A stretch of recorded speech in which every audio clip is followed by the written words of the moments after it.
నిజంగానండి, మనిషి ఇవన్నీ ఆలోచిస్తే నా బలం కాదు, నేను తింటున్న తిండి, నేను పీల్చుకుంటున్న గాలి, త్రాగుతున్న నీళ్లు, నా జీవితం, నా దేహంలో నా ఆత్మ, నా కుటుంబం, నా భార్య, నా పిల్లలు, ఈ సమస్తాన్ని దయచేసింది దేవుడేనండి. నేనేమి లేనండి, ఒట్టి డమ్మి అంటే ఆయన వల్ల బ్రతుకుతున్నానండి, ఆయన వల్ల నేను కాస్త క్షేమంగా ఉన్నాను. ఇవన్నీ ఆలోచించేవాడు బుద్ధిమంతుడండి.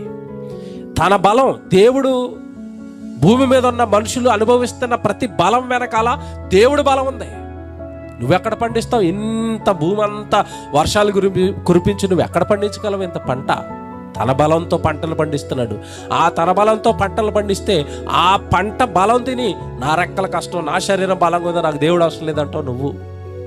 చాలామంది దేవుడి దగ్గరికి రాకపోవడానికి కారణాలు ఇవే.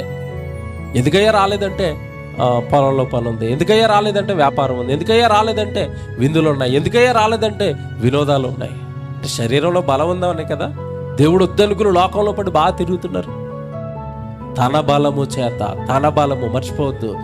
మన జీవితం ఎలా ఉంది అంటే, మన జీవితం ఎలా కొనసాగుతుందంటే సమస్తము దేవుడండి వెనకాల.